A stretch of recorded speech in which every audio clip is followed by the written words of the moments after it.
that idea about definition of a resource. How do you define a resource? The Athabasca tar sands are now seen as a huge resource because there's more oil in the Alberta tar sands than in all the Middle East combined. And by the way, there's twice as much tar sands under Saskatchewan as there is under Alberta. But when Alexander Mackenzie, the fur trader, went through the area back in the 19th century, he complained bitterly about this sandy, black stuff that ruined his moccasins. It wasn't a resource for him. But, of course, now, because it's got a value, it suddenly becomes a resource. So why did Canada sign NAFTA? Why did the negotiators sign NAFTA? It doesn't seem like it's a good deal for Canada. No, it isn't a good deal for Canada, and part of that relates to the politics and who knows each other and who's in power at the time. We had a prime minister by the name of Brian Mulroney who was a very close friend of Ronald Reagan, and nothing wrong with that necessarily, but Mulroney had staked out his political career on getting a trade agreement with the U.S., and of course Canada is the United States' biggest trading partner. That was one of the great faux pas that one of your presidents made when he didn't realize that. So for Mulroney, it was seen as a great benefit to have this trade agreement. But of course, the problem is when you're making trade agreements, you have to consider all the factors as we've discussed, and you have to consider the difference in the sheer population numbers when you're looking at 300 million against 38 million. And when you have to look at the disparity in resources and power and everything else. And Simon Reisman, by the way, was a good friend with Mulroney and the people that were pushing the whole free trade agreement. So it was, again, these opportunities that people, when they were younger, had these particular ideas and they got into power and seized the chance to put their ideas and views into place. Now, do you actually think that water should be privatized? You personally? No, I don't. And this is something we need to talk about in more detail. Because water, for a long time, I've said it's going to be the resource issue of the 21st century. When we go back to Patrick Moynihan's comment about living without love, but not, you can live without oil, but you can't live without water. Understood. I've heard very prominent people say the same thing, but I have to tell you, Tim, that those are also the people that have supported the privatization of water. So they create the scarcity. Even though there's not a scarcity, they create the scarcity. I agree with you. And let me say that I'm not necessarily opposed to Canada selling water to the U.S. I understand. But you have to do it knowing all of the facts and all of the implications. The first is you need to know that it is a moral resource. And I can give you examples of wars have been fought over water. You're talking about a moral resource. That's what you said.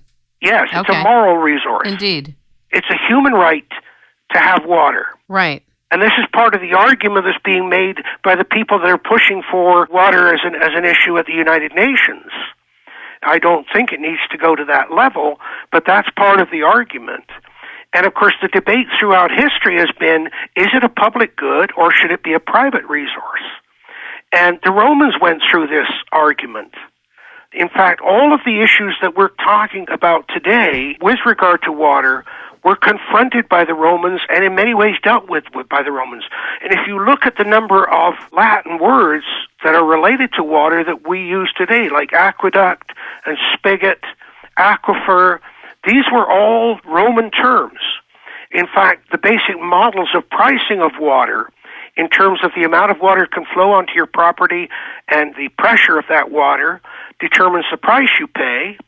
Well, the Romans were dealing with that because the amount of water you could get access to was how much could you afford to drill a hole in the aqueduct, and where on the aqueduct did you drill the hole? If you could afford to drill a big hole at the bottom of the aqueduct, you could get a lot of water because it came out through a much larger hole under greater pressure. If you couldn't afford much, you had to drill a small hole at the top of the aqueduct. That's still the basis of municipal pricing of water today. What's the size of the pipe going into your house, and what's the water pressure that determines the volume of water that you can get access to? By the way, if I could change my name, I'd love to change my name to Sextus Frontinus. What is that? Sextus Frontinus was appointed as the first water commissioner for Rome because the conflict over water got so great and so nasty that Caesar said, I'm taking control of the whole thing. this is going to be totally state-controlled, and I'm going to appoint a water commissioner to look after it. By the way, much of what the Romans dealt with are still in use. For example, if you bring water into a city, and the Romans were bringing enough water into Rome at the peak of the aqueducts, they had 300 miles of aqueducts bringing enough water for 1 billion people into Rome, that's fine, but then you've got to have distribution systems, you've got to determine who's going to pay for it, and of course they had many baths. Bathing in water was absolutely the base of Roman society, but you've also got to get rid of the waste.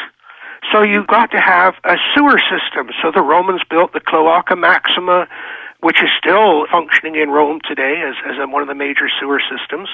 And you've also got to deal with sediment in the water supply, so they built silt traps, some of which are still functioning today. Now, what also came out of the Roman system, and this comes back to the NAFTA and our difference in water, is the laws with regard to water.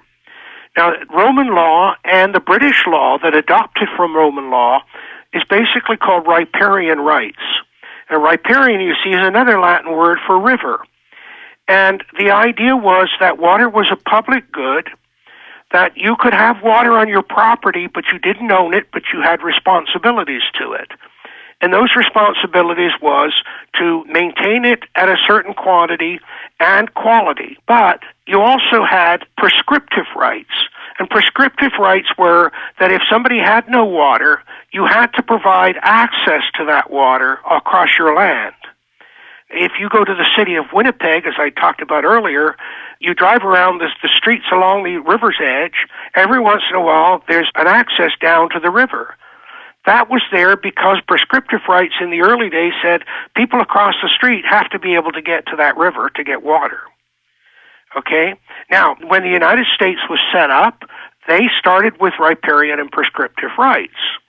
And many of the states still have that, but as the U.S. expanded west, and we talked earlier about Horace Greeley, Go West, Young Man, it got drier and drier, a whole new legal philosophy came into being. It was called appropriative doctrine.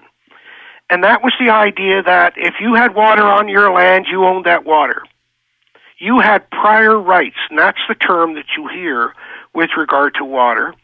And the appropriative doctrine then became adopted across the U.S., and incidentally, by the way, another country that had shortage water supplies from the start that also adopted the appropriative doctrine, prior rights, was Australia. And Australia have all sorts of issues with regard to water and are learning a lot of lessons that we can learn, for example, in their irrigation systems and the Murray and Darling River systems, and we can talk about that later. So now what you've got is the United States is basically the appropriative or prior rights doctrine with regard to water, which means that you own the water. If your neighbor doesn't have any water, you don't have to give them access to it.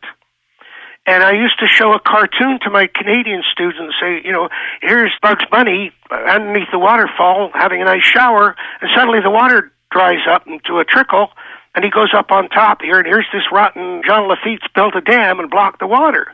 Well, of course, you couldn't do that in Canada. But you could do it in the United States. And there's some very interesting ramifications of this, Kim, because, for example... Go ahead with your example, and then I want to tell you about how a British company bought out all the water rights in Sacramento. Oh, yes.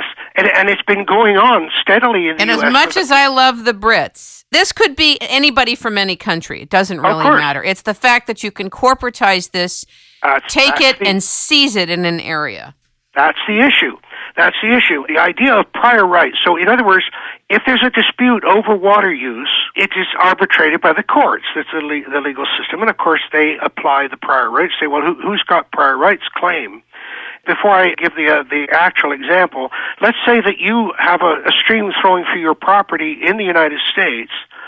You can take the water out of that stream for your own personal use, but if your neighbor upstream of you decides, I'm going to irrigate tomatoes, and they start taking 95% of the water out of that stream, they then have established prior rights to that water.